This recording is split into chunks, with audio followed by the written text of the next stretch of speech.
우리는 알곡교회가 추구해야 할 우리 핵심 가치에 대해서 우리가 계속해서 살펴보고 있습니다. 여러분, 이제 첫 번째와 세 번째까지 우리가 살펴보았어요. 여러분 기억나시죠? 우리 이 가치를 위해서 우리 교회가 함께 기도해야 됩니다. 그냥 듣고 지나가시면 안 돼요. 우리 교회가 이런 것들을 추구하고 또 이런 것들을 가지고 세워져 가야 된다는 것을 저와 여러분이 함께 공유하고, 그래서 모든 성도가 한 가치를 가지고 하나님의 교회를 바르게 말씀으로 세워가야 됩니다. 목사님이 알아서 하시겠지, 그러시면 안 됩니다. 저와 여러분이 함께 해가야 됩니다. 오늘은 이제 네 번째와 다섯 번째 핵심 가치를 함께 살펴보고자 합니다. 왜냐하면 이 두 가지는 서로 긴밀하게 연결되어 있기 때문이에요. 그래서 우리가 먼저 이 네 번째와 다섯 번째 핵심 가치, 우리 주보에도 나와 있고 앞에도 나오는데 우리 먼저 한번 같이 읽어보도록 하겠습니다. 우리 네 번째부터 시작. 알곡교회는 온 세대가 함께 예배함으로 부모의 거짓 없는 신앙이 자녀에게 유산되게 하고, 어른 세대와 다음 세대가 같은 성경적 믿음과 신앙 안에서 함께 그리스도의 몸으로 자라가는 언약 공동체를 추구합니다. 다섯 번째, 알곡교회는 다음 세대를 말씀과 기도로 바르게 세워 성경적 가치관으로 무장시키고 하나님의 뜻하신 방식으로 세상 속에서 복의 통로가 되게 하는데 힘쓰는 교회를 추구합니다. 아멘. 우리 교회가 이런 교회가 되기를 간절히 소망합니다. 여러분, 현대 한국교회에 당면한 중요한 과제 중에 하나는 다른 것이 아니라 다음 세대들이라고 모든 교회가 하나같이 말하죠. 우리 다음 세대들에게 기독교 신앙을 바르게 전수하고 기독교 신앙을 이어가는 것이 지금 한국교회가 당면한 아주 중요한 문제 중에 하나입니다. 여러분, 종교개혁의 본산지라고 할 수 있는 이 독일과 유럽 교회들이 우리가 잘 알지만 속절없이 무너졌어요. 그 무너진 배경은 많은 이유가 있을 겁니다. 그러나 근본적인 이유는 제가 볼 때 종교개혁의 본산지예요. 그 종교개혁자들이 외쳤던, 여기 앞에도 있지만 오직 성경, 오직 은혜, 오직 믿음, 오직 그리스도, 오직 하나님께 영광이라는 이 기독교 신앙의 근간을 온전히 사수하지 못했기 때문이다라고 저는 생각해요. 여러분, 참 아이러니한 겁니다. 종교개혁의 본산지인데 그 종교개혁의 정신을 잃어버린 거예요. 여러분, 그것이 오늘 우리에게 시사하는 바는 굉장히 크다라고 저는 생각을 해요. 여러분, 종교개혁의 본산지가 그걸 잃어버렸다면 본산지가 아닌 우리 대한민국 교회는 어떨까요? 충분히 그럴 가능성, 그럴 위험성이 오늘 우리에게도 열려 있다라는 거예요. 여러분, 우리가 살펴보았지만 이 다섯 가지의 오직은 절대 타협할 수 없고 타협해서도 안 되는 기독교 신앙의 뿌리와 같은 것입니다. 그런데 여러분, 이 뿌리가 흔들리고 있습니다. 성경을 믿기는 하지만 조금도 오류가 없는 정확무원 하나님의 말씀으로는 믿지 않으려는 경향이 과거에도 있었고 현재도 여전히 있어요. 그러니까 지식과 과학으로 증명되는 한에서만 믿으려는, 그러니까 하나님의 말씀이라도 내 이성으로 합리적으로 이해가 되어야지 믿으려는, 과학으로 증명이 돼야지만 믿으려는 이런 자유주의 신학, 자유주의 신학이 기독교 신앙의 근간을 과거부터 그렇게 무너뜨리기 시작을 했고, 여러분, 지금도 계속해서 기독교 신앙의 근간을 자유주의 신학이 흔들고 있다고 봐야 돼요. 우리 대한예수교 장로회 통합교단의 경우에는 여러분, 교회 학교의 학생 수가 여러분 현저히 줄어졌다라고 볼 수 있어요. 우리 한번 그 자막을 좀 띄워주세요. 여기 통계를 보니까 2010년도 기준으로 통합 측 교단입니다. 2010년 기준으로 18만 명이었어요, 교회 학교 학생 수가. 그런데 지금 2019년 기준으로 11만 명, 그러니까 9년 사이에 7만 명이 줄었습니다. 우리 알곡교회가 소속되어 있는 합동 측도 다를 바가 없습니다. 우리 합동 측 같은 경우는 2021년 기준으로 우리 교단에 소속된 교회 안에 22.4%가 이미 주일학교가 없다는 통계가 나왔어요. 그리고 이 통계에 근거하면은 여러분 2030년에 가면은 주일학교가 90%가 사라질 것이다라고 한국 교회 연구하시는 분들이 통계를 내고 있어요. 예측을 하고 있어요. 물론 저는 이런 통계 자료를 그렇게 신뢰하는 편은 아닙니다. 그러나 어쨌든 저와 여러분이 생각하는 것보다는 심각한 상황에 놓여 있다는 것은 사실이에요. 물론 그 가운데 하나님께서 한국교회를 붙드시고 일하실 것을 저는 믿습니다. 왜냐하면 모든 것이 하나님의 주권적인 손길 안에서 일어나는 일이기 때문이에요. 그러나 하나님께서 주권적으로 일하신다라는 것을 믿는다는 것은 여러분 우리 편에서 그러면 아무것도 안 해도 된다는 말은 절대 아닙니다. 하나님께서 주권적으로 역사하실 것을 믿지만 저와 여러분 편에서 우리가 할 수 있는 범위 안에서 최선으로 노력을 해야 하는 것입니다. 그렇다면은 과연 저와 여러분들 편에서 어떤 노력을 해야 하는 것입니까? 우리 다음 세대들의 신앙을 하나님께 맡겨야 하지만 그러나 우리 편에서 해야 할 노력들이 어떤 것들이 있는지 오늘 본문을 중심으로 몇 가지만 좀 간단하게 살펴보고자 합니다. 여러분, 첫 번째는 우리가 하나님께 맡겨야 하지만 그러나 우리 편에서 열심히 노력해야 될 첫 번째가 뭐냐면 온 세대가 함께 예배하기를 힘써야 한다는 것입니다. 오늘 읽었던 신명기 5장 말씀에도 보면 여러분, 신명기는 모세가 가나안 입성을 앞둔 이스라엘 백성들에게 다시 율법을 재교육시키는 내용이에요. 가나안 정복 전쟁을 앞두고 있는 백성들에게 모세가 율법을 재교육시키고 있습니다. 여러분, 우리가 상식적으로 이제 생각해 볼 때 전쟁을 앞두고 있는 사람들에게 가장 중요한 것은 무엇입니까? 전쟁을 앞두고 있는 사람들에게 뭘 준비해야 돼요? 상식적으로 생각할 때 여러분, 전쟁에 참여할 군인들을 군사교육시키거나 전략을 짜거나 이 전쟁 물자를 준비하거나 군대 무기를 정비하거나 이런 것들이 사실은 전쟁을 앞두고 제일 중요한 거죠. 이런 것들이 제일 중요한 거예요. 그런데 여러분, 모세는 가나안 정복 전쟁을 앞두고 있는 이스라엘 백성들, 여러분, 모세가 광야 40년 동안 이스라엘 백성들을 인도하면서 정말 뼈저리게 본 게 뭐냐면 이 백성들이 너무 오합지졸이라는 겁니다. 너무 하나님 말씀에 불순종하고 말도 제대로 안 듣는 백성이라는 걸 40년 동안 봐왔어요. 그러면 이 백성들을 다시 어떤 이렇게 뭔가 군사 교육하고 다시 이런 교육을 해야 될 것이 필요할 것 같은데 모세는 그런 걸 하지 않습니다. 모세가 뭘 하냐면 오늘 읽었듯이 율법을 가르치고 있어요. 하나님의 말씀을 가르치고 있습니다. 여러분, 모세는 생각한 겁니다.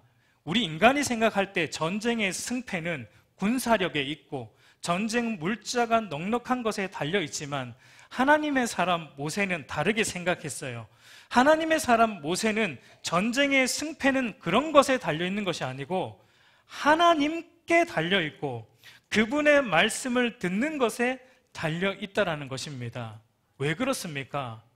이 전쟁을 주관하시는 분이 하나님이시기 때문이에요. 그러면 여러분, 뭘 들어야 돼요? 이 전쟁을 총주관하시는 분이 하나님이에요. 그러면 그 분의 전쟁을 총지휘하시는 분의 전술과 전략을 들어야 돼요. 그게 뭡니까? 하나님의 말씀이에요. 하나님의 말씀이 우리가 이 전쟁, 싸워야 할 전쟁의 전술이고 전략이에요. 모세가 그거를 지금 이스라엘 백성들에게 하고 있는 겁니다. 여러분, 성경은 오늘 우리가 살아가는 우리의 삶의 현장을 뭐라고 말합니까? 영적 전쟁터, 영적 전투라고 말하죠. 우리 에베소서 6장 12절을 보면 우리 한번 같이 읽어볼까요? 시작. 우리의 씨름은 혈과 육을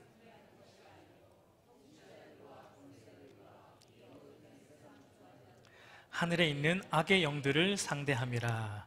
그러니까 우리가 살아가는 모든 삶의 영역이 사실은 뭐냐면 이 세상의 가치관과 이 세상의 가치관을 장악하고 있는 사탄과의 전쟁이라는 것입니다.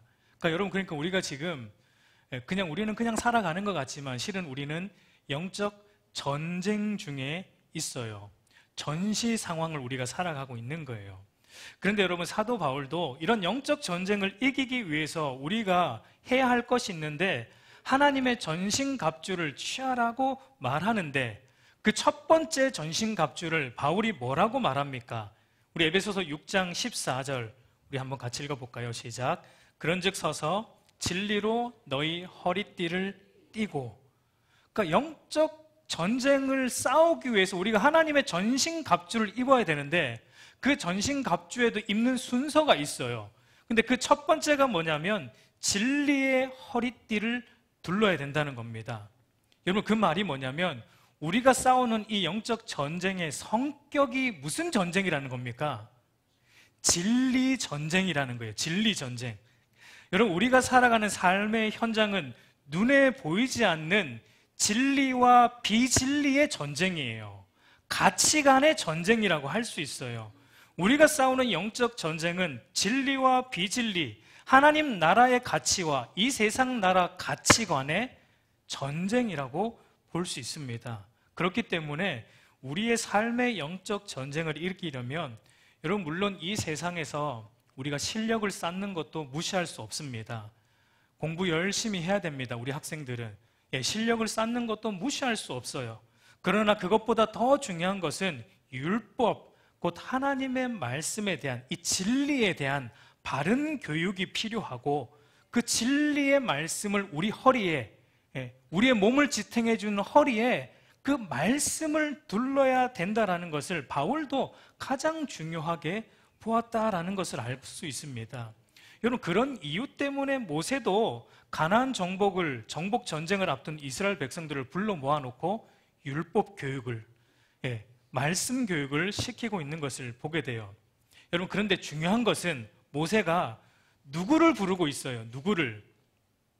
전쟁에 참여할 어른 세대만 불러 모으고 있습니까? 아니에요. 오늘 말씀에 보면 온 이스라엘, 여기에는 당연히 아이들도 포함되겠죠. 장년만이 아니라 아이들도 다 포함되는 온 이스라엘을 모세는 불러서 하나님의 말씀과 하나님의 그 율법을 가르치고 있습니다. 그러니까 여러분, 이게 중요해요. 우리의 삶의 현장에 일어나는 진리와 이 비진리의 가치관 전쟁은 어른 세대만 겪는 게 아니라는 겁니다. 이건 어린아이들도, 심지어 유치원 다니는 아이들도 진리와 비진리 사이에서 전쟁을 하고 있는 거예요. 누구나 다 이 전쟁 안에 있기 때문에 온 세대가 함께 하나님의 말씀을 듣는 것이 너무 중요한 겁니다. 여러분, 오늘날 부모 세대와 자녀 세대 간에 신앙의 갭이 너무 커요. 그러니까 신앙적으로 서로 대화가 되지 않습니다.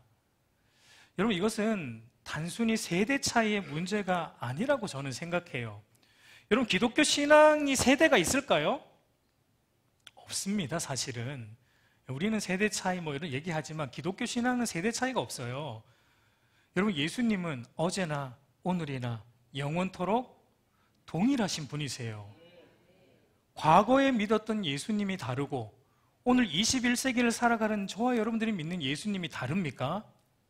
다르지 않습니다. 그분은 동일하신 하나님이세요. 그런데 왜 부모 세대와 자녀 세대 간에, 어른 세대와 이 다음 세대 간에 여러분 신앙적인 소통이 되지 않는 것입니까?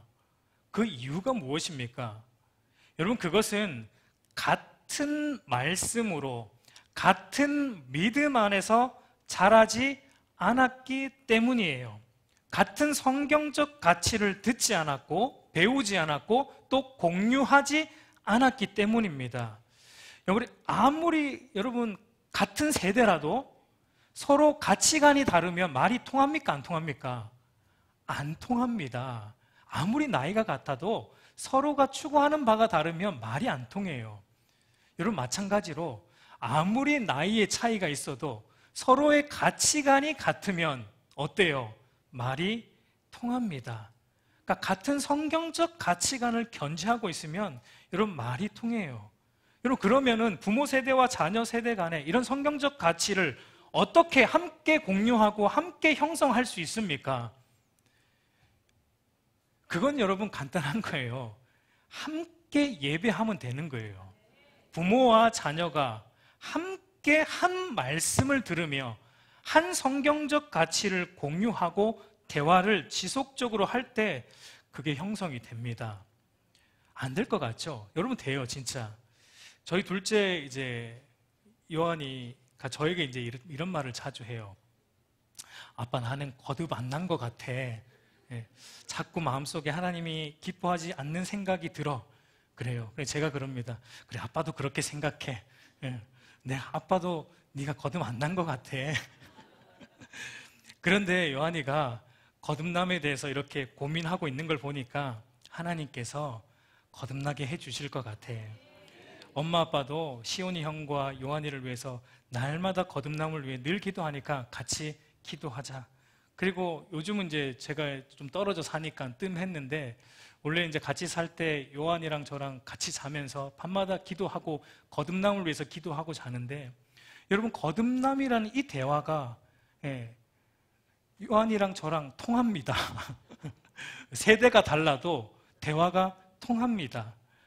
여러분, 물론 이 어린 자녀를 데리고 함께 예배 드린다는 것, 제가 계속 말씀드리지만 결코 쉬운 일이 아니에요. 너무나 많은 에너지를 쏟아야 하는 힘든 일인 것을 잘 알아요. 그럼에도 불구하고 여러분, 그것을 포기하지 않고 자녀와 함께 예배 자리에 있으려고 애쓰는 우리 알곡교회 젊은 성도님들에게 너무 감사하다는 말씀을 전하고 싶고, 그리고 격려하고 싶습니다. 여러분, 포기하지 마십시오. 하나님께서 우리의 이 작은 수고를 사용하셔서 우리 자녀 세대들에게 참된 신앙이 전수되게 하실 것을 믿고 여러분 그렇게 끝까지 가시길 바라요. 여러분, 이것이 첫 번째예요. 이 예배의 자리를 사수해야 돼요, 함께.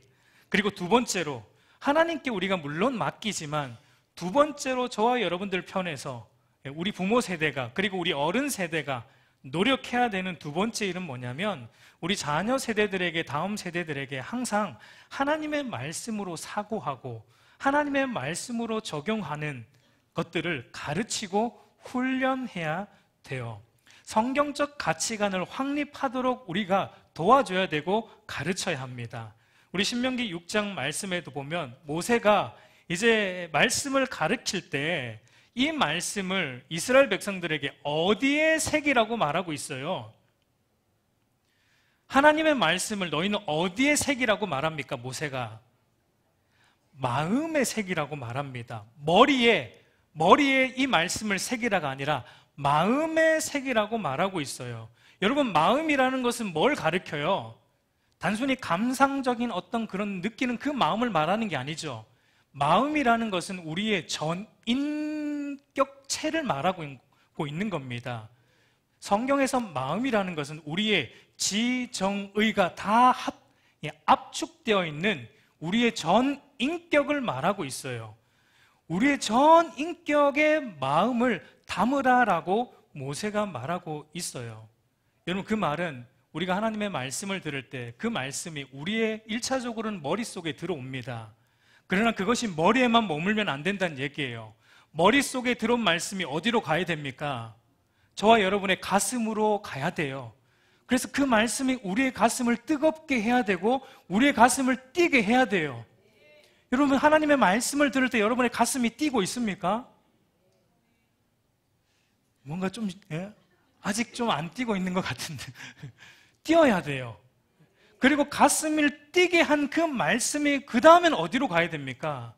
저와 여러분의 손과 발로 이어져서 그 말씀을 모든 삶의 영역에서 살아내는 자리로 가는 게 바로 하나님의 말씀을 우리의 마음에 새긴다라는 것의 의미예요.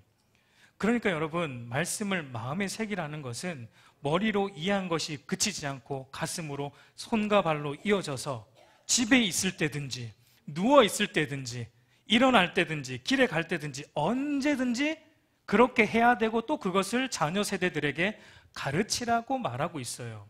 쉽게 말해서 여러분, 모든 것을 하나님의 말씀과 연결하여 생각하고, 모든 것을 하나님의 말씀과 연결하여 우리가 느끼고, 모든 것을 하나님의 말씀과 연결하여 행동하도록 언제 어디서든지 항상 가르치라라고 말하고 있는 거예요. 모든 것을 성경적인 것으로 사고하라라는 이 훈련을 우리도 해야 되지만 우리 자녀 세대들에게도 다음 세대들에게도 하도록 우리가 가르쳐야 됩니다. 여러분, 이런 얘기하면 이제 우리 부모님들이 부담이 돼요. 굉장히 부담이 돼요. 그런데 좀 죄송스럽지만 조금 부담을 조금은 가지셨으면 좋겠습니다. 여러분, 자녀들에게 우리가 양질의 세상 교육을 제공하는 일에는 어쩌면 그렇게 많은 에너지를 쓰고 있지 않습니까? 그리고 그렇게 또 우리가 그 일에 대해서는 부담감을 가지고 있지 않습니까? 그런데 그것보다 더 귀하고 가치로운 우리 자녀들의 이 영적 교육, 신앙 전수를 위해서는 얼마나 많은 에너지를 우리가 쏟고 있고 얼마나 많은 부담감을 가지고 있습니까? 여러분, 오늘날 젊은 부모님들이 하나같이 교회 학교가 잘 조직되어 있는 큰 교회를 찾아가려고 해요. 심지어 교회 선택의 기준의 가장 중요한 요소 중에 하나가 뭐냐면 그 교회에 영어 예배가 있는가입니다. 그 교회에 영어 예배가 있어야 그 교회를 등록하려고 해요. 예배도 드리고 이왕이면 영어도 공부시키고 이걸 원해요. 그러니까 여러분, 주 목적이 뭡니까? 예배예요? 영어 교육이에요? 사실은 영어 교육이 주 목적이죠. 예배가 아니고. 여러분, 교회는 학교가 아닙니다. 물론 교회 학교, 주일 학교라는 우리가 명칭을 쓰지만 교회는 세상 학교와 학원과는 여러분 다릅니다. 교회는요, 좋은 성적을 내게 해서 인정받는 곳이 절대 아니에요. 교회는 우리 안에 있는 죄악된 본성이 하나님의 말씀으로 깨어지고 다루어지고 변화되어서 하나님의 거룩한 백성으로 자라가게 하는 데 목적이 있어요. 우리 어린아이들 보세요. 얼마나 이쁩니까? 이쁘지만 여러분, 여전히 죄인인 것은 사실입니다. 이쁜 죄인들이에요. 저와 여러분들은 조금 죄송합니다. 늙은 죄인들이고 우리 어린아이들은 아주 싱싱하고 이쁜 죄인들이에요. 똑같은 죄인입니다. 교회는 그런 곳이에요. 좋은 성과를 내게 하는 곳이 아니에요. 우리 안에 있는 죄가 다루어지는 곳이에요. 우리 안에 있는 죄가 드러나는 곳이에요. 그리고 변화되어서 하나님을 닮아가는 곳이 교회인 것입니다. 여러분, 우리 자녀와 다음 세대들에게 하나님을 진실로 사랑하고 하나님을 최고로 기뻐하고 즐거워함으로 세상을 선하신 하나님의 방식으로 이롭게 하는 하나님의 사람으로 자라가게 하기를 여러분 소망하고 그렇게 가르치시기를 바랍니다. 하나님을 진실로 사랑하고 하나님을 최고로 기뻐하고 즐거워함으로 악과 손잡지 않고 약자를 따뜻하게 품어주고 함께 손잡고 갈 수 있는 그런 하나님의 사람으로 자라도록 우리가 가르쳐야 돼요. 어떻게든 약육강식의 이 세상에서 한 명을 더 이겨가지고 등수 올리는데 그렇게 가르치는 것이 아니라 그렇게 하지 말란 얘기는 아니에요. 등수 올라가는 거 나쁜 거 아니에요. 그럼 목사님 오늘 공부도 시키지 말까요? 절대 그런 얘기 아니에요. 공부 열심히 시키세요. 제발 부탁드립니다. 열심히 공부시켜서 하나님의 방식으로 세상을 이롭게 하는 사람으로 만들어주세요. 그러나 우리 자녀들의 마음속에 그런 세상의 가치관처럼 남들을 밟고 올라서야지만 올라갈 수 있는 그런 것이 아니라 남들을 함께 데리고 올라가는 그런 하나님의 사람으로 자라가도록 저와 여러분들이 가르쳐야 되는 것입니다. 여러분, 마지막으로 우리 다음 세대들의 신앙을 하나님께 맡겨야 되지만 우리 편에서 노력해야 될 이 세 번째, 여러분 이것이 저는 가장 중요하다고 생각이 돼요. 이 세 번째가 앞에 있는 이 두 가지를 가능하게 하는 것입니다.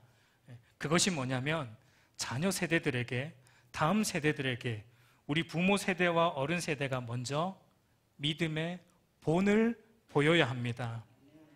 다르게 말해서 저와 여러분이 진짜가 되어야 합니다. 진짜 믿음이 무엇인지 우리의 삶 전체로 여러분 보여내야 돼요. 우리 디모데후서 1장 5절을 우리 한번 같이 읽어볼게요. 디모데후서 1장 5절 시작. 이는 내 속에 거짓 없는 믿음이 있음을 생각함이라.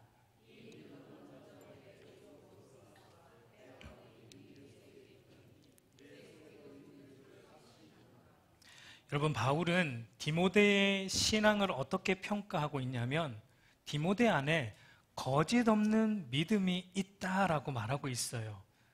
디모데는 거짓 없는 믿음을 가진 사람이다라고 평가하고 있어요.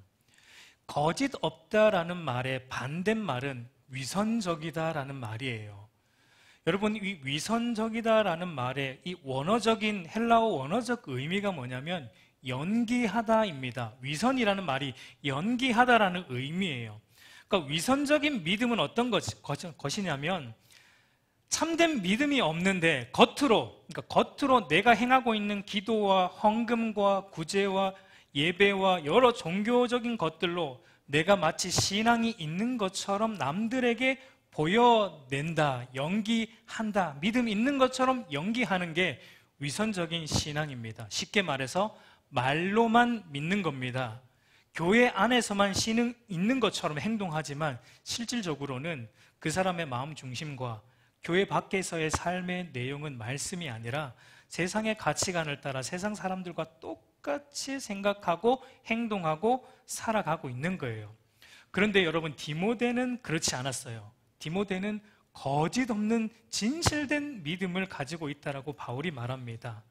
그러니까 디모데는요, 그냥 딱 보면은 디모데가 하는 말과 행동을 보면은 저 사람에게는 거짓 없는 믿음이 있다라는 게 보인다는 얘기입니다. 그런데 여러분, 중요한 것은 디모데의 거짓 없는 믿음, 진실된 이 신앙이 어디로부터 비롯되었다라고 바울이 언급하고 있습니까? 우리 디모데후서 1장 5절을 읽었지만 어디로부터? 내 외조모 로이스와 내 어머니 유니게 속에 먼저 이 거짓 없는 믿음이 있더니 내 속에도 있는 줄 확신하노라 라고 바울이 말하고 있어요. 그러니까 여러분, 그러니까 디모데의 거짓 없는 믿음이 어디로부터 왔다는 거예요. 그의 외할머니 로이스와 그의 어머니 유니게로부터 비롯되었다라는 것을 바울이 언급하고 있습니다. 여러분, 사도행전을 보면 디모데와 그의 가정에 대한 언급을 볼 수 있는데 디모데의 어머니 유니게와 이 외할머니 로이스는 바울의 아마 1차 전도, 바울의 1차 전도 여행 때 바울의 전도를 통해 믿게 된 유대인들이었다라고 알 수 있어요. 디모데의 아버지에 대한 정보는 많지 않아요. 단지 헬라인이다라는 것밖에 성경에 나오지 않습니다.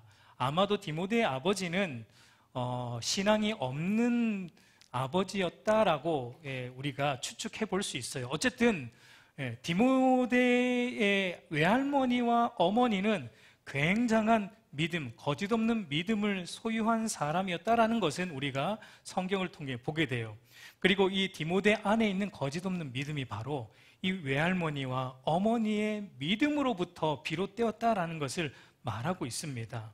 여러분, 디모데의 외할머니와 디모데의 어머니가 디모데에게 어떻게 했을까요? 어떻게? 우리는 그것을 성경에서 찾아볼 수 있는데 디모데 후서 3장 15절을 우리 한번 같이 읽어보도록 하겠습니다. 시작. 또 어려서부터 성경을 알았나니 성경은 능히 너로 하여금 그리스도 예수 안에 있는 믿음으로 말미암아 구원에 이르는 지혜가 있게 하느니라. 여러분, 디모데라는 이름의 뜻은 하나님을 경외하다라는 뜻입니다. 그러니까 디모데의 어머니가 디모데라는 하나님을 경외한다라는 이름의 뜻을 지은 것을 통해서 우리는 그 어머니가 이 아들에게 바라고 있는 것이 무엇인지를 짐작해 볼 수 있어요. 그래서 외할머니 로이스와 어머니 유니게는 오늘 읽었지만 디모데가 언제부터, 디모데가 어떨 때부터, 어렸을 때부터 성경을 가르쳤다는 겁니다. 어렸을 때부터 성경을 디모데에게 가르쳤다라는 것을 우리는 알 수 있어요. 그리고 디모데가 성경을 어렸을 때부터 알았다라고 바울이 표현하는 것은 디모데는 어렸을 때 뭘 경험했다라는 겁니까? 여기서 알았다라는 것은 지식적인 알미 아니에요. 인격적인 알미고 관계적인 알미예요. 그러니까 디모데가 어렸을 때부터 성경을 인격적으로 만났다라는 것은 디모데는 어렸을 때부터 뭘 경험했습니까? 회심을 경험하는 자예요. 거듭남을 경험한 자라는 겁니다. 여러분, 우리는 여기서 알 수 있어요. 어린 아이들도 충분히 거듭남을 경험할 수 있다는 겁니다. 하나님의 말씀이 들려질 때 우리 여기 앉아있는 우리 초등부 학생들도 충분히 성령께서 역사해 주시면 이들도 회심하고 거듭날 수 있다는 것을 성경이 우리에게 보여주고 있는 거예요. 그러나 여러분, 중요한 것은 이런 디모데가 성경을 통해 하나님을 인격적으로 만나고 회심할 수 있었던 그 배경에는 물론 성령 하나님의 역사가 있지만, 그러나 성령 하나님께서 무엇을 사용하셨다는 겁니까? 그의 외할머니와 어머니의 거짓 없는 믿음의 본을 사용하셔서 디모데에게 거짓 없는 믿음을 주셨다는 겁니다. 여러분, 이게 중요한 겁니다. 디모데는 어렸을 때부터 보고 자랐어요. 무엇을요? 외할머니와 어머니 안에 있는 거짓 없는 믿음을 그분들의 말로만이 아니라 그분들의 삶을 통해 디모데는 보고 자랐습니다. 여러분, 한 명의 진실한 믿음의 사람을 보고 자라는 것도 엄청난 영향력이 있는데 오늘 디모데는 몇 명을 보았어요? 2명을 보았어요. 2명의 진실된 믿음을 그분들의 입술로가 아니라 그분들의 진실된 삶으로 디모데가 보고 자랐기 때문에 디모데 안에 이 거짓 없는 믿음이 있다라고 바울이 말하고 있습니다. 여러분, 우리가 기억해야 될 게 있습니다. 여러분, 우리 자녀들에게 특별한 능력이 있어요. 여러분, 그거 모르고 계셨죠? 우리 자녀들에게 엄청난 능력이 있어요. 그게 뭐냐면 우리 부모들의 믿음이 진짜인지 가짜인지 금방 알아차리는 능력이 있습니다. 여러분, 조심하셔야 돼요. 부모님과 어른 세대들의 신앙의 위선을 가장 예리하게 찾아내는 본능이 우리 아이들에게 있다라는 사실을 여러분 아셔야 됩니다. 우리 부모님이, 우리 교회 어른들이 예배하는 거 보니까, 믿음을 보니까 아, 저게 진짜 믿음인지 아니면 연기하는 믿음인지 여러분, 우리 아이들이요 다 압니다. 그럼 제가 예를 들어 볼게요. 예를 들어서 여러분, 피치 못할 사정이 있어서 주일날 여행을 가게 되었다라고 한번 가정을 해보자고요. 주일 예배를 빠지고 여행 갈 피치 못할 사정이 과연 있을까 생각은 하지만 어쨌든 그런 가정을 해보고 그렇게 여행을 갔다라고 한번 가정을 해보자고요. 여러분, 그때 부모님이 어떤 결정을 내리느냐에 따라 자녀의 신앙이 달라질 수 있어요. 부모가 얘들아, 우리가 피치 못할 사정이 있어서 본 교회에서 주일 예배를 못 드리고 여행 왔지만 그래도 우리의 우선순위는 예배다. 엄마 아빠가 다음에는 절대 주일날 여행 안 가도록 한번 노력해 볼게. 미안하다 얘들아. 그리고 근처에 미리 엄마 아빠가 좋은 교회 있는 근처에 좋은 교회를 미리 서치해놨어. 미리 검색해서 찾아놨어. 우리가 여행 왔지만 그래도 이 교회 가서 먼저 예배 드리고 그 이후에 한번 재미있게 여행하고 놀자 라고 말하는 부모를 둔 자녀와, 그리고 이 부모를 둔 자녀가 여러분 어떤 생각을 하냐면, 아, 우리 부모님에게 있어서 여행보다 우선인 것은 예배이구나, 하나님을 예배하는 것이 다른 것보다 우선이구나 라는 예배의 소중함을 여러분 은연중에 배우게 돼요. 그런데 여러분, 또 다른 부모가 이렇게 얘기한다라고 해봅시다. 오늘 여행 왔으니까 그냥 재미있게 놀다가 가자. 예배 빠지는 거 어쩔 수 없지. 그냥 오늘 재밌게 놀다 가자. 이렇게 말한 부모를 둔 자녀는 생각할 거예요. 아, 하나님을 예배하는 것이 그렇게 중요한 건 아니구나. 어떨 경우에는 우리가 빠져도 되는 그런 것이구나. 그리스도인에게 예배가 필수는 아니구나. 어떤 일이 있으면 빠져도 되는 하나의 종교 행사에 불과하구나라는 것을 은연중에, 물론 부모가 그렇게 가르치진 않아요. 어느 부모가, 그리스도인 부모가 자녀들에게 그렇게 가르치겠어요? 예배는 그냥 종교 행사야, 이렇게 가르칠 부모가 어디에 있습니까? 누구나 다 그렇게 안 가르칩니다. 그러나 자녀들은 말로 배우는 게 아니라 부모의 삶으로 예배를 배우게 되고 진짜 믿음을 배우게 돼요. 그리고 여러분 여행을 마치고 돌아와서 그 다음 주일날 교회 와서 예배 드릴 때 첫 번째 부모를 둔 아이는 그 부모가 드리는 예배가 진짜라는 것을 알게 됩니다. 두 번째 부모를 둔 아이는 예배를 드리는 부모의 모습을 보고 아, 종교 행사차 방문했구나. 진짜 예배는 아닐 수 있겠다. 뭐 이런 이제 의심이 생길 수 있다라는 거예요. 우리 부모님이, 우리 엄마 아빠가, 우리 어른 세대가 진짜 이 시간에 하나님을 예배하는지 아니면 그냥 나와 앉아 있는지 여러분 아이들이 이미 다 감지하고 있다라는 사실을 우리는 알아야 돼요. 여러분 자녀는 부모의 예배를 통해, 우리 어른 세대의 예배를 통해 예배를 배웁니다. 이론적으로 배우는 게 절대 아니에요. 주일 학교에서 야 예배는 이런 거 해서 그게 물론 그것도 중요하지만 실질적인 예배는요, 오늘 우리가 드리는 이 예배를 통해 자녀들이 예배를 배우게 돼요. 그래서 제이씨 라엘이라는 목사님이 이런 말을 했어요. 우리 한번 같이 읽어봅시다. 우리 한번 같이 읽어보도록 할게요. 시작. 말도 안 되는 핑계로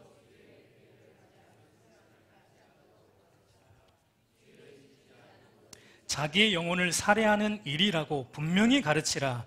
부모와 함께 예배 드리는 것을 배우게 하라. 부모의 의무라는 책, 여러분 이 책을 한번 부모님들은 꼭 사서 읽어보십시오. 너무 좋은 책입니다. 우리 사랑하는 성도 여러분, 우리 부모 세대와 어른 세대가 진실로 하나님 없이는 못 산다라는 것을 말로만이 아니라 삶으로 여러분 좀 보여주십시오.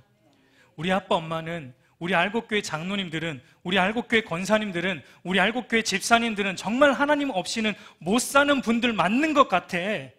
우리 집이 부족한 것도 없고 우리 집이 남부럽지도 않은데 그것으로 인해 사는 사람들이 아니었구나, 하나님의 은혜가 없이는 정말로 못 사는 사람들이었구나라는 이것을 여러분 말로가 아니라 우리의 삶으로, 전인적인 삶으로 우리가 보여주었으면 좋겠습니다. 완벽하라는 얘기가 절대 아니에요. 우리는 완벽할 수 없어요. 우리는 하나님 앞에 완벽하게 살아갈 수 없는 연약한 존재입니다. 그러나 최소한 우리 부모 세대들이, 어른 세대들이 믿음을 최고의 가치로 여기며 말씀의 원리를 따라 살아가려고 몸부림치고 있다는 것은 보여주자는 얘기입니다. 몸부림치는 것은 우리 자녀들에게 보여주자는 얘기예요. 흉내 내는 거 말고 진실로 날마다 세상에 대해서 죽고 그리스도에 대해서 사는 삶에 대해서 저와 여러분들이 힘들지만 그래도 엄마 아빠가 몸부림치고 있다, 세상에 대해서 죽고 그리스도에 대해서 살려고 몸부림치고 있다는 것을 저와 여러분들이 여러분 좀 보여주었으면 좋겠습니다. 그래야지만 앞에 두 가지가 효과가 있어요. 이 세 번째 것이 이루어지지 않으면 앞에 두 가지는 아무런 소용이 없는 것입니다. 부모 세대와 어른 세대가 자녀 세대들에게, 젊은 세대들에게 교회 안에서 믿음으로 살아야 한다라고 말하면서 정작 실질적인 삶의 자리에서, 가정에서는 믿음이 아니라 세상의 경제적 이익의 원리를 따라 돈의 가치를 중요하게 여기고 산다면 여러분 우리 자녀들은 진짜를 못 배웁니다. 위선적인 신앙만 배우고 돌아가는 거예요. 그래서 교회 올 때는 교회용 가면을 쓰고 옵니다. 세상에서 살아가다가, 세상에서 본 모습으로 살다가 교회에 올 때는, 우리 부모님들도 보니까 교회에 올 때마다 쓰는 가면이 다 있어요. 막 교회에 올 때 교회용 믿음의 가면 장착, 우리가 아이언맨입니까? 뭐 이렇게 쓰고 믿음 있는 척하고 교회에 오는 거 여러분 자녀들이 안단 말이에요. 여러분 그 가면을 벗으십시오. 진짜를 삶으로 보여내시고 교회에 올 때도 진짜로 오세요.